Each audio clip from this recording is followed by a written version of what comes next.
On June 6, 1944, Allied forces stormed the beaches of Normandy in the largest amphibious invasion in history. The fighting was fierce, and by the time it ended, thousands of soldiers lay dead or wounded. But what happened to the thousands of Allied soldiers who survived the landings only to be captured? This is the story of what Germans did to Allied POWs after D-Day, slaves for the German war machine. Imagine you're a young soldier. Let's say you're American or British. You survived the chaos of D-Day landings in Normandy, only to be captured by the German army just a few weeks later. You might think, well, the worst part is over. You're a prisoner of war, but there are rules for that, right? The Geneva Convention? You probably hope you'll just sit out the war in a quiet camp, playing cards with other POWs and waiting for it all to end. For thousands of Allied prisoners after D-Day, that hope was shattered very quickly. The reality, they weren't just sent to camps to wait, they were sent to work. Germany was desperate. By the summer of 1944, the war was raging on two major fronts, and the German war machine was hungry. It needed tanks, planes, and bullets. But you see, most of the young German men who used to build those things were now soldiers, fighting and dying on the battlefields. So, who was going to run the factories? The Germans turned to forced labor. They set up hundreds of camps right next to factories, sometimes even inside them. Places you might have heard of, like Buchenwald in Germany or Auschwitz in occupied Poland, became huge headquarters for these labor networks. And it wasn't just the Nazi security force, the SS, running this system. Big German companies got involved. The aircraft makers Messerschmitt and the electronics giant Siemens. They used forced laborers to keep their production going. They did this because it was cheap and they were under pressure from the government to make more weapons. One of the most terrible examples was a camp called Monowitz, also known as Auschwitz III. It was built specifically to provide workers for a factory owned by the chemical company IG Farben, which was making synthetic rubber. Prisoners there were treated as disposable tools. They were worked to death, literally. If they got too sick or too weak to work, they were just replaced with someone else. This system was massive. Take the BMW car company, for example. You probably know BMW as a luxury car brand today, but back then, they made airplane engines. In 1939, before the war really got going, BMW had about 1,000 forced laborers. 1,000 forced laborers is already a really sad number, but after D-Day, that number had exploded to over 17,000. At their biggest factory in Munich, a massive airplane engine plant, 90 out of every 100 workers were forced laborers. But they weren't just building engines, they were also used as slaves to expand the factory itself, forced to build the very walls that imprisoned them. The German government knew BMW was important for the war, so they always sent new workers to them first. But even with all those thousands of people forced to work, the company still complained they didn't have enough. They wanted more. It shows you just how big the demand for this slave labor was. It's a dark part of history for these big companies. For a long time, they didn't talk about it. But today, many have apologized. For instance, BMW has formally expressed what they call profound regret for using forced laborers during the war. The Long March West. By January 1945, the war was coming to an end. The Soviet army was pushing into Germany from the east, and the German soldiers knew they were losing. But for the Allied prisoners of war, this brought new danger instead of freedom. The Germans did not want the prisoners to be freed by the Soviet troops, so they decided to move them. More than 80,000 prisoners were forced to leave their camps and march west, deeper into Germany. They came from a total of 257,000 Allied POWs held in German camps. For over about 4 months, from January to April 1945, these men walked across Poland, Czechoslovakia, and Germany. They walked in the worst winter weather Europe had seen in years. People call this march by many names. Some call it the Long March. Others say the Great March West, the Black March, or the Death March across Germany. Whatever name you use, the story is the same. It was a nightmare of cold, hunger, and yes, death. The men who started these marches were already in bad shape. Many had been prisoners for months, and some for years. They suffered from malnutrition because they never got enough food. They were weak and sick, and now they had to walk hundreds of miles in the freezing cold with little food and no proper clothing. One of the worst marches started at a camp called Stalag Luftfor in a place called Pomerania. The prisoners there had to walk 800 kilometers, which is about 500 miles. They walked through blizzard conditions across Germany. Snow piled up on the roads. The wind cut through their thin clothes like knives. Hundreds of men died on this single march alone. The winter of 1944 to 1945 was terribly harsh. In January and February, the men marched through heavy snowfall and ice. Temperatures dropped well below zero, both day and night. They had no warm places to rest. They slept in barns when they were lucky. Sometimes they slept outside in the snow. Before the marches began, the Germans gave each prisoner a few Red Cross parcels. These parcels contained food like chocolate, biscuits, and canned meat. But the parcels ran out quickly.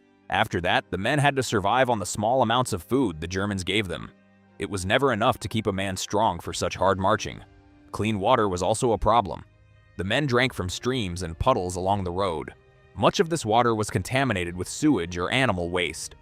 Soon, many prisoners got sick with dysentery and diarrhea. They became too weak to walk. But if a man could not keep up, he was left behind. What happened to those left behind is not something most people want to think about. There was another danger too. Allied fighter planes flew over German territory looking for targets. From the air, a long line of marching men looked like German soldiers moving troops. Sometimes these planes would strafe the columns, shooting at the very men they were trying to save. It was a terrible mistake, but it happened more than once. The march from Stalag Luft III became one of the most famous, though not for good reasons. You might know Stalag Luft III as the camp where the Great Escape happened. In March 1944, 76 prisoners escaped through a tunnel. Most were caught and 50 were executed. Now, almost a year later, the remaining prisoners faced a new ordeal. The camp was in a town called Sagan, which is now in modern-day Poland. On January 27, 1945, the Germans ordered the prisoners to get ready to leave. The Soviet army was getting close. About 2,300 men started marching that day. Nobody knew how cold it would be. The first night, they reached a small town called Freiwaldau. They had walked about 26 kilometers. The Germans found shelter for only 1/3 of the men. The rest had to sleep outside in the freezing cold. They had very little food left from their Red Cross parcels. They huddled together for warmth, but many still got frostbite. The next day, they marched another 35 kilometers to a place called Muskau. The temperature was minus 20 degrees. Strong winds blew snow into their faces. The Germans gave them very few breaks. Men stumbled and fell. Some did not get back up. They marched like this for days and days. Finally, on February 4th, they reached their destination. It was a camp called Nürnberg Langwasser. They had been marching for more than a week in some of the worst weather imaginable. Many men did not make it. Those who did were forever changed by what they had endured. They had survived the fighting, they had survived the prison camps, and now they had survived the march. But the memory of that freezing walk would stay with them for the rest of their lives. Hitler's secret order. Not every Allied prisoner who fell into German hands ended up in a prison camp or on a long march. Some never made it to a camp at all. They were killed right after they surrendered. This happened because of a secret order that Hitler had signed back in 1942, and it was still in effect when Allied soldiers landed in Normandy on D-Day. The order was called the Commando Order. It ordered any Allied commandos or special forces soldiers caught by German troops to be executed immediately, even if they were wearing their proper uniforms. This was important because the rules of war, the Geneva Convention, said that soldiers who wear uniforms and are captured must be treated as prisoners of war. They cannot be killed just for being soldiers. But Hitler did not care about these rules. The Commando Order was born from Hitler's anger.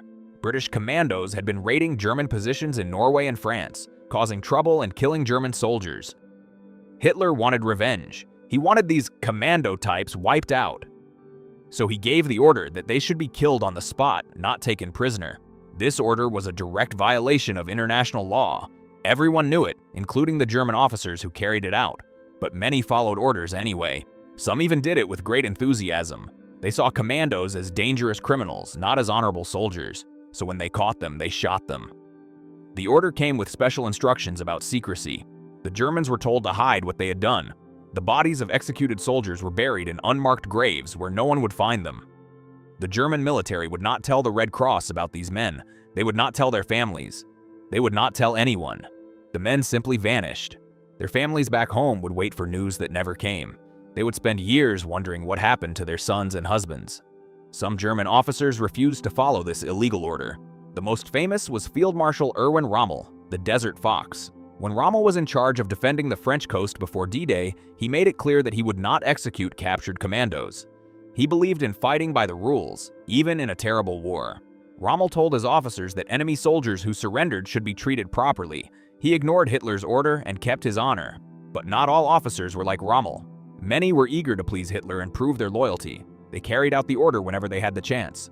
After D-Day, as Allied soldiers fought their way through Normandy, small groups of commandos and special forces were often sent behind German lines to cause trouble. They blew up bridges, cut telephone lines, and gathered information about German troop movements. If they were caught, their chances of survival were very low. The most dangerous time for these soldiers was right after they were captured. If a regular German unit caught them, they might be treated normally and sent to a prison camp. But if they fell into the hands of the SS or certain Gestapo units, their fate was sealed. They would be taken to a quiet spot, shot, and buried in a place no one would ever find.